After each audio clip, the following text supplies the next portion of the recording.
Human mind ये इस दुनिया का एक ऐसा पावरफुल वेपन है जिसे अगर तुमने अच्छे से यूज किया और इसके ऊपर कंट्रोल हासिल कर लिया ना, तो ये तुम्हें कहाँ पहुंचा सकता है ये तुम सोच भी नहीं सकते। और इसे अच्छे से यूज करने के लिए तुम्हें सबसे पहले इसके फंक्शंस, ये कैसे काम करता है, उसे समझना होगा। और ह्यूमन माइंड की इसी फंक्शन और बिहेवियर की स्टडी को हम ह्यूमन साइकोलॉजी कहते हैं। अब वैसे तो इसके बारे में हर किसी को पढ़ना चाहिए, लेकिन प्रॉब्लम ये है कि मैक्सिमम लोग ह्यूमन साइकोलॉजी को एक एकेडमिक सब्जेक्ट मानते हैं। उन्हें लगता है कि साइकोलॉजी तो वही लोग पढ़ते हैं जो साइकोलॉजिस्ट बनते हैं या फिर जो ब्रेन की एक्टिविटीज में इन्वॉल्व होते हैं, लेकिन ऐसा बिल्कुल भी नहीं है। साइकोलॉजी एक ऐसा सब्जेक्ट है जो हर किसी को पढ़ना चाहिए। इवन जो बड़ी बड़ी मार्केटिंग कंपनीज होती है वो इसी साइकोलॉजी का यूज करके हमारे डिसीजन को मैनिपुलेट करती हैं। और साइकोलॉजी हमारी लाइफ के हर एस्पेक्ट में काम आती है, चाहे वो बिजनेस हो, चाहे वो रिलेशनशिप्स हो, चाहे वो डीलिंग विद पीपल हो, हर जगह तुम्हें ह्यूमन साइकोलॉजी की जरूरत पड़ेगी। वेल क्यों? देखो, अल्टीमेटली हम सब ह्यूमंस हैं और हम सब एक सर्टेन वे में बिहेव करते हैं। तो अब जरा तुम खुद ही सोचो कि अगर हम अपने माइंड के पैटर्न्स को समझते हैं, इसके बिहेवियर को समझते हैं, तो हम हमारे इस पावरफुल वेपन को कंट्रोल करके इसके फुल पोटेंशियल तक पहुंच सकते हैं। इसलिए आज इस वीडियो में मैं तुम्हें 5 ऐसे रीजंस या फिर बेनिफिट्स बताऊंगा जो तुम्हें कन्विंस करेंगे ह्यूमन साइकोलॉजी पढ़ने के लिए। क्योंकि बिलीव मी दोस्तों, ये एक ऐसा सब्जेक्ट है ना जिसे अगर तुमने मास्टर कर लिया तो तुम खुद पर और इस दुनिया पर कंट्रोल हासिल कर सकते हो। और हाँ, ह्यूमन साइकोलॉजी को पढ़ने के लिए कन्विंस होने के बाद मैं तुम्हें 5 ऐसी किताबें रिकमेंड करूंगा जिससे तुम अपनी ह्यूमन साइकोलॉजी की स्टडी की जर्नी को स्टार्ट कर सकते हो। इसलिए एंड तक बने रहना।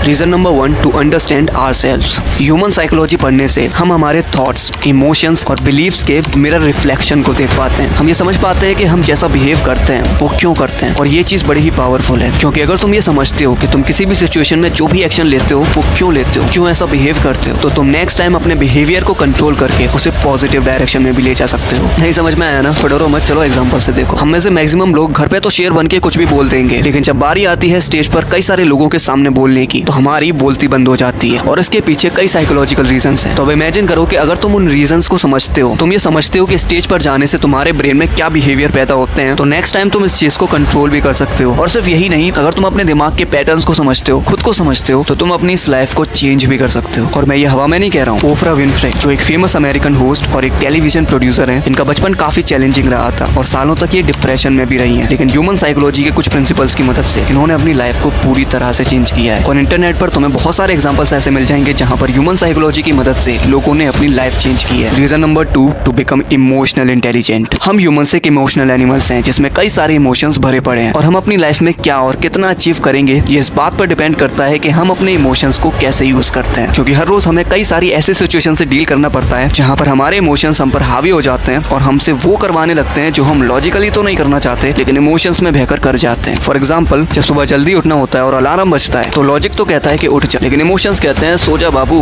क्या करेगा उठ के, क्या करेगा इतनी मेहनत करके। जब गली के बाहर मोमोस वाले के बगल से निकलते ही खुशबू आती है, तो उसे सूंघकर लॉजिक तो कहता है कि भाई मत खा यार, हेल्थ पर ध्यान देना है। लेकिन इमोशंस कहते हैं कि खा ले बाबू, एक दिन से कुछ नहीं होने वाला। लॉजिक कहता है कि बेटा काम कर ले, लेकिन इमोशंस कहते हैं कि रील्स देख ले। और ऐसे ही हमारे सामने हर रोज कई सारी ऐसी सिचुएशंस आती हैं जहां पर हमारे ये इमोशंस जो है ना, हमसे वो करवा लेते हैं जो हमारी बॉडी, माइंड और लाइफ की बैंड बजा रही होती है। इसलिए अगर तुम अपनी लाइफ में स्टिलनेस चाहते हो, साइलेंस चाहते हो और लाइफ में कुछ बड़ा करना चाहते हो, तो तुम्हें अपने इमोशंस, इस चंचल मन को कंट्रोल करना ही होगा। और ये तुम तभी कर सकते हो जब तुम इसके फंक्शंस को समझते हो, यानी ह्यूमन साइकोलॉजी को समझते हो। ह्यूमन साइकोलॉजी की मदद से तुम अपने इमोशंस के ट्रिगर पॉइंट, ये कैसे आते हैं और कैसे तुम्हारे ऊपर हावी हो जाते हैं, इन चीजों को समझकर अपने इमोशंस को कंट्रोल कर सकते हो। Reason number 3, to understand the dark side of people. तुम्हें ये बात तो माननी होगी कि इस दुनिया में जितने अच्छे लोग हैं ना, उससे कई ज्यादा बुरे लोग हैं। और हम अपनी लाइफ में आगे जाकर कुछ भी करेंगे, हमें लोगों से डील तो करना ही होगा। और जरूरी नहीं है कि तुम्हें लाइफ में अच्छे लोग ही मिलने वाले हैं। तुम अपनी थ्रू आउट लाइफ कई सारे ऐसे टॉक्सिक लोगों से मिलोगे जो तुम्हारे लिए सरदर्द बनेंगे। क्योंकि देखो, हम इंसान हैं और हर इंसान के अंदर 2 साइड्स होती हैं। एक वो साइड होती है जो वो इस दुनिया को दिखाता है और जिसके बेसिस पर ही तुम उसे जज करते हो, और एक होती है डार्क साइड जो वो दुनिया के सामने कभी भी नहीं दिखाते। और प्रॉब्लम ये है कि इसी डार्क साइड में वो तुम्हारे लिए सारे नेगेटिव इमोशंस, इनसिक्योरिटीज छुपाते हैं, जिसे अगर तुमने नहीं समझा तो तुम्हारे लिए बुरा भी हो सकता है। और अगर तुमने इसे समझ लिया तो तुम सामने वाले से अच्छे से डील कर सकते हो, इवन उसे कंट्रोल भी कर सकते हो। और ह्यूमन साइकोलॉजी की मदद से तुम सामने वाले की डार्क साइड को पहचान सकते हो। और सिर्फ इतना ही नहीं, ह्यूमन साइकोलॉजी की मदद से तुम लाइफ की क्रूशियल स्किल्स जैसे कम्युनिकेशन स्किल और लीडरशिप स्किल्स, इन स्किल्स को मास्टर कर सकते हो। Reason number 4, to understand and tackle the dark side of this world. अगर मैं तुमसे पूछूं कि तुम लाइफ में सक्सेसफुल क्यों नहीं हो पा रहे हो, तो तुम इस सवाल पर क्या बोलोगे? ऐसा नहीं है, किस्मत खराब है या फिर कंसिस्टेंसी मेंटेन नहीं कर पा रहा। तुम्हारा आंसर कुछ भी हो, लेकिन सच्चाई ये है कि तुम इस दुनिया की डार्क साइड को समझ ही नहीं रहे हो। अभी कुछ समय पहले मैंने एक शॉर्ट अपलोड की थी जिसमें मैंने तुम्हें बताया था कि इस दुनिया के जो टॉप 1% लोग हैं ना, वो कभी कभी भी नहीं चाहते कि तुम चीप एंटरटेनमेंट से बाहर निकलो। Cheap entertainment like Bigg Boss कौन जीता, एल्विश भाई के आगे कोई बोल सकता है क्या, नागिन कौन है, इस एक्ट्रेस ने क्या पहना, क्या खाया, क्या पिया, विराट कोहली ने कितने रन बनाए, शुभमन गिल क्यों नहीं खेल पा रहा है, बारिश बरखा भी जूली, ये सब क्या है? तुम्हें लगता है ये सब तुम खुद देखते हो, या फिर इन चीजों को देखना या ना देखना तुम्हारे कंट्रोल में? अगर तुम ऐसा सोचते हो तो बिल्कुल गलत हो, क्योंकि ऐसा बिल्कुल भी नहीं है मेरे दोस्त कि चीप एंटरटेनमेंट, फालतू की रील्स, फालतू की मीम्स तुम्हें जानबूझकर दिखाया जाता है। विश्वास नहीं हो रहा तो इंस्टाग्राम खोलकर देखो, फेसबुक खोलकर देखो, तुम्हें उसमें क्या दिखता है? तुम जब पहली बार इंस्टाग्राम के उस सर्च बटन पर जाते हो तो तुम क्या देखते हो? तुम्हें सबसे पहले वो टॉक्सिक चीजें ही तो दिखाई जाती हैं। तुम रील्स के ऑप्शन पर जाओ, 1-2 घंटे से पहले वापस नहीं आने वाले। तो ऐसा क्यों हो रहा है? तुम्हें क्या लगता है तुम कंट्रोल कर रहे हो उसे? ऐसा बिल्कुल भी नहीं है भाई। ये जितने भी एप्स तुम चलाते हो ना, चाहे वो इंस्टाग्राम हो गया, फेसबुक हो गया, अब तो यूट्यूब भी हो रहा है, इनके एल्गोरिथम को, इनके सेटिंग्स को ही कुछ इस तरह से डिजाइन किया गया है जिससे तुम इस चीज में फंसोगे ही फंसोगे। इन्हें बनाने वाली जो कंपनियां है ना, इन्होंने कई सारे अपने पैसे खर्च किए हैं हमारी साइकोलॉजी को समझने में। इनकी कई सारी साइकोलॉजिस्ट की टीम ने साइकोलॉजिकल रिसर्च करी ह्यूमंस के ऊपर कि हम किस चीज से ज्यादा अट्रैक्ट होते हैं, किस चीज से ज्यादा एडिक्टिव बनते हैं। तो इसलिए ये जो एप्स है ना, बस तुम्हारी साइकोलॉजी से खेलते हैं और इसीलिए तुम इसमें फंस जाते हो। तो इसलिए वो टॉप 1% लोग तो कभी चाहेंगे ही नहीं कि तुम इस चीज से बाहर निकलो, क्योंकि जिस दिन तुमने इनके बारे में पढ़ना शुरू कर दिया, डीप कंसेप्ट्स के बारे में पढ़ना शुरू कर दिया, लाइक फिलोसफी, साइकोलॉजी, मनी, तो इन लोगों का अस्तित्व खतरे में आ जाए। क्योंकि जो इंसान इन डीप कंसेप्ट्स को समझता है ना, वो सवाल करेगा, और इस दुनिया में वही लोग जीतते हैं जो सवाल करना जानते हैं, जिनकी थिंकिंग रैशनल होती है। और ये रैशनल थिंकिंग तुम तभी डेवलप कर सकते हो जब तुम ह्यूमन साइकोलॉजी और इन डीप कंसेप्ट्स को समझते हो। Reason number 5 to understand deep concepts of mind. तुम्हें पता है हमारा माइंड एक ऐसा मिस्टीरियस ऑब्जेक्ट है जिसके अंदर इतनी सारी मिस्ट्रीज छुपी हुई हैं जिसे आज तक साइंटिस्ट भी नहीं सॉल्व कर पाए हैं। और सबसे बड़ी मिस्ट्री तो हमारा ये सबकॉन्शियस माइंड है, जो कि इतना पावरफुल है जिसकी मदद से तुम कुछ भी अचीव कर सकते हो। लेकिन वो तभी होगा जब तुम इसके फंक्शन को समझते हो, तुम ये समझते हो कि ये कैसे काम करता है। इसलिए जब तुम ह्यूमन साइकोलॉजी पढ़ते हो ना, तो तुम अपने दिमाग के कुछ डीप कंसेप्ट्स को समझते हो, like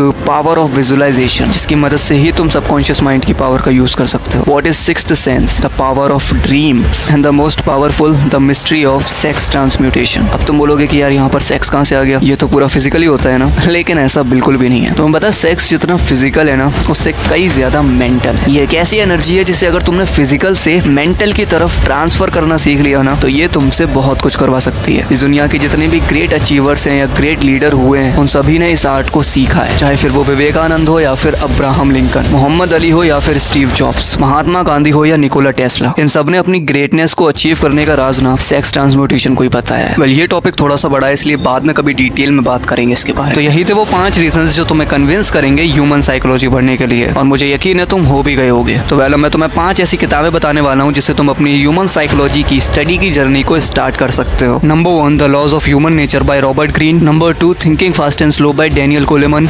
number 3, sapiens by Yuval Noah Harari. Number 4, the power of your subconscious mind by Joseph Murphy. And number 5, think and grow rich by Napoleon Hill. अब अगर तुम्हें ये वीडियो पावरफुल लगी और थोड़ा सा भी तुमने सीखा हो कुछ, तो एक लाइक जरूर ठोकना और सब्सक्राइब कर ही जाना, और शेयर करो इस वीडियो को अपने जैसे ही यंग लोगों के साथ, ताकि वो भी ह्यूमन साइकोलॉजी को पढ़ने की इंपॉर्टेंस को समझ सकें। मिलते हैं तुमसे अगली वीडियो में, तब तक के लिए जय हिंद।